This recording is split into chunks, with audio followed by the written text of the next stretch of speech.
Good morning, student. Today we discuss the chapter 2 acids, base and salts. पहला chapter हम लोगों ने complete कर लिया था. आज हमारा चैप्टर 2 स्टार्ट करेंगे. इसका फर्स्ट पार्ट हम लोग डिस्कस करेंगे.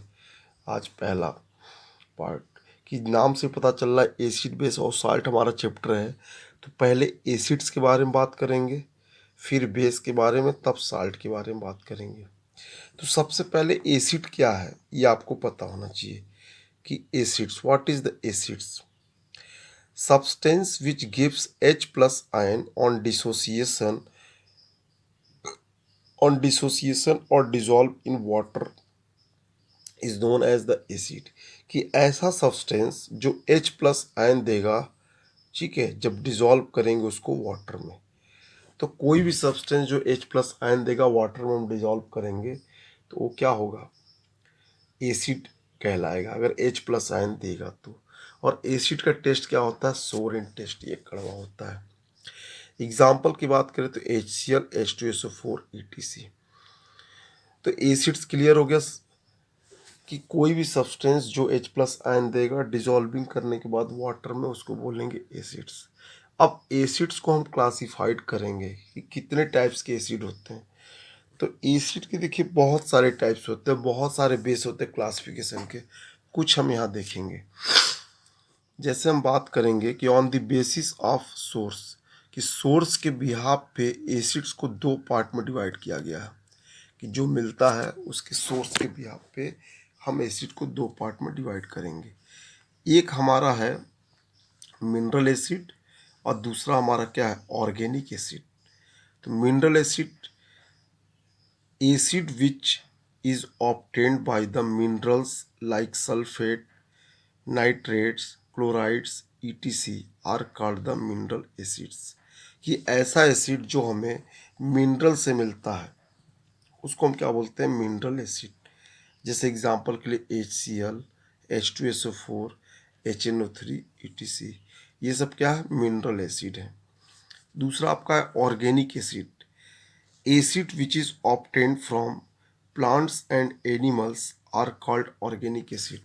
कि ऐसा एसिड जो हमें प्लांट और एनिमल से मिलता है उसको बोलते हैं ऑर्गेनिक एसिड. एग्जाम्पल के लिए acetic acid, citric acid, formic acid, ETC. दूसरा देखिए यहाँ पे लिखा है कि on the basis of presence of H plus ion concentration, कि H प्लस आयन कंसंट्रेशन की वजह से, ठीक है, इसको भी दो पार्ट में डिवाइड करते हैं. एक आपका स्ट्रॉन्ग एसिड, दूसरा आपका है वीक एसिड. अब नाम से ही पता चल रहा है स्ट्रॉन्ग एसिड यानी कि acids which dissociate into ions completely is known as strong acid. कि ऐसा एसिड जो कंप्लीटली डिसोसिएट हो जाता है, ठीक है, और मैक्सिमम H प्लस आयन को देता है, उसको बोलते हैं स्ट्रॉन्ग एसिड. जैसे एग्जांपल के लिए हम बात करें तो HCl, H2SO4, ETC. ठीक है, HCl, H2SO4, HNO3, ETC. क्योंकि जब HCl डिसोसिएट करता है तो H प्लस आयन देता है, ठीक है, और H2SO4 देगा तो ये भी H प्लस आयन देगा, और ये मैक्सिमम देगा यानी कंप्लीटली डिसोसिएट हो जाएंगे. अब हम बात करते हैं वीक एसिड की, कि acid which dissociate into ions partially is known as the weak acid. कि ऐसा एसिड जो डिसोसिएट करेगा अपने आयंस पे लेकिन पार्शियली, थोड़ा सा, पूरी तरीके से नहीं करेगा, तो उसको बोलेंगे वीक एसिड. जैसे एग्जांपल के लिए are organic acid, acetic acid, formic acid, ETC. कि जितने भी आपके ऑर्गेनिक एसिड होते हैं वो सारे क्या होते हैं? आपके वीक एसिड होते हैं. एस्टिक एसिड और फॉर्मिक एसिड. आपने विनेगर यूज किया होगा जो कि चाउमीन बनाने में अक्सर यूज करते हैं या प्रिजर्व करने के लिए यूज करते हैं, तो ये वीक एसिड है. और फॉर्मिक एसिड का भी नाम सुना होगा. फॉर्मिक एसिड मिलता कहाँ है? फॉर्मिका वर्ड से डिराइव हुआ.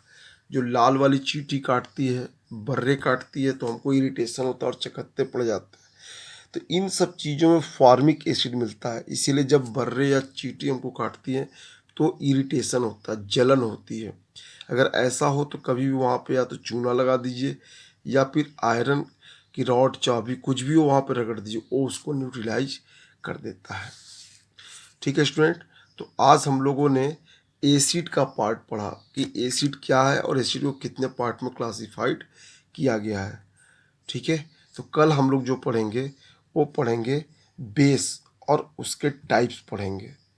ठीक है, थैंक यू।